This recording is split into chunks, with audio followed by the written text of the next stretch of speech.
Tengo el gusto de saludar al doctor Carlos Teissier, internacionalista, analista y especialista específicamente en el tema de China. Carlos, a ti te tocó vivir por allá algún tiempo.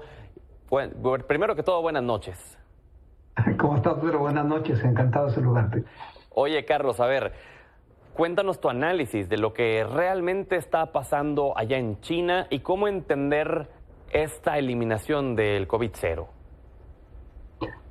Bueno, la verdad es de que algo sucedió desde el principio con el control de los chinos en este sentido.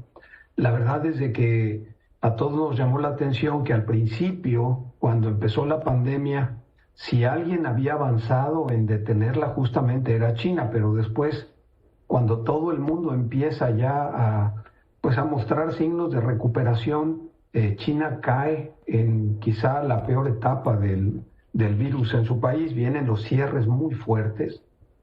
Obviamente, pues lo que ellos querían, el gobierno lo que quería era detener la pandemia, pero al final del día esto tuvo un costo tremendo. Pues vimos todo el proceso de retraso en manufacturas, nos afectó a todo el mundo, inclusive recomendaciones ya a últimas fechas hasta del Fondo Monetario Internacional, donde le decían, conminaban a China, por favor ya abre, porque justamente pues estaba afectando a toda la cadena productiva en el mundo. Y como bien comentas, bueno, ahora se anuncia que ya empieza la apertura. De hecho, Volkswagen reinicia su planta de Chengdu, que es una planta tremendamente grande. Vuelven a abrir la fábrica de Apple en Chengdu. Y bueno, pues parece que poco a poco, como bien mencionabas, empiezan a abrir las cosas. ¿Para cuándo podríamos tener un estimado, Carlos, de una reapertura completa? La verdad no lo sé. Yo creo que esto que estamos viendo ahorita mucho es, la gran mayoría es en respuesta a las manifestaciones que mencionaste. Ahora, lo que sí te puedo comentar, que esto sí es un hecho, yo soy profesor de la Universidad de Shanghái y tengo una cátedra que pues imparto 2 veces al año en la Universidad de Shanghái. Y bueno, hemos estado impartiéndola en forma virtual, desgraciadamente por los cierres, pero ya me habían comentado hace apenas un mes que parecía que todo se reanudaba para febrero.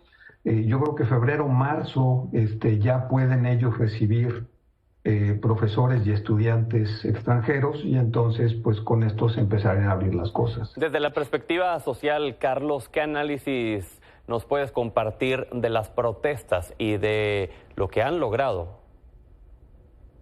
Bueno, no tiene precedente. Tú conoces muy bien que las medidas en contra de las manifestaciones en las calles en China son siempre muy duras.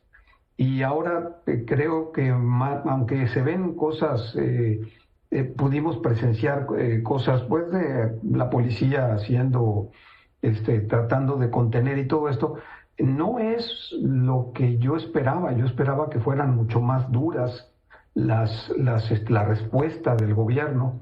Creo que el gobierno entendió el mensaje y decidió dar reversa. Y bueno, pues las cosas empiezan a verse. Ahora, déjame te comentar algo muy curioso. Lo que pasa también es que los chinos, por algún motivo que nunca he entendido, son muy propensos a las enfermedades respiratorias. En el salón de clases de maestría en China es muy común, antes de COVID, estoy hablando antes de COVID, es muy común que tengan 20 o 25% de los alumnos están usando tapabocas porque pues están tosiendo o están estornudando. Y ellos pues siempre lo han utilizado. En la calle es muy similar también antes del COVID. Entonces yo creo que también hay mucho de que no saben hasta dónde es COVID y hasta dónde son otras cosas, ¿no? Y entonces esto sí es una medida, sí fue una medida legítima esto del COVID-0, Carlos, por parte del gobierno, porque se llegó a hablar mucho respecto a que era meramente medidas de represión. Mira, yo creo que sí fue cierto. De hecho, el primero que no le convenían las medidas de COVID-0 era el mismo gobierno, porque pues tú sabes que China depende de todo el proceso de manufactura tremendo que exporta a todo el mundo, y obviamente se vio afectado por lo mismo. Los números de la economía china mismo lo reflejan. siguen siendo muy buenos, pero la verdad es que nada que ver con lo que se esperaba de los números de la economía china después del COVID. Es decir, el mundo lo ha hecho mejor que China en esta última etapa del COVID. Claro, y se hablaba también respecto a la posibilidad de con estas protestas, esta movilización social, lograr incluso un cambio de régimen. Con lo que se anuncia el día de hoy, este fin de semana, ¿se elimina esa posibilidad? Yo esto lo veo súper lejano. La verdad es que China no funciona así. De hecho, estas protestas estaban muy enfocadas. La gente se queja exactamente de esto, del cierre tan tremendo por el COVID, pero no veo una molestia de los chinos hacia el gobierno. Eso creo que está lejísimos de suceder. Por el contrario, yo lo que veo es que la gente bueno, pues la parte económica de las personas ha mejorado tremendamente en los últimos 20 años y no veo, sí, obviamente algunos medios norteamericanos llevaron ahí a personas, lo que hablaban de que no, es que de una vez, ojalá que el presidente Xi Jinping, dimita, pero estas cosas no las veo políticas. Yo creo que más bien fue una queja legítima de la población por el cierre tan tremendo.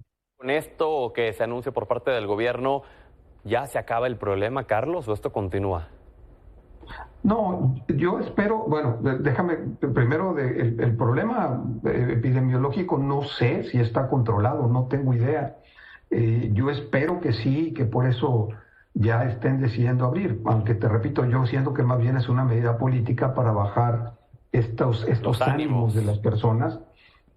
Si acaso se detiene efectivamente la parte de epidemiológica, ¿Sí? Yo creo que con esto terminan ya las protestas y la situación. Termina este pasaje entonces. Carlos, pues muchísimas gracias como siempre por tu valioso tiempo y conocimiento. Por el contrario, muchas gracias, Pedro, encantado, un gusto. Gracias.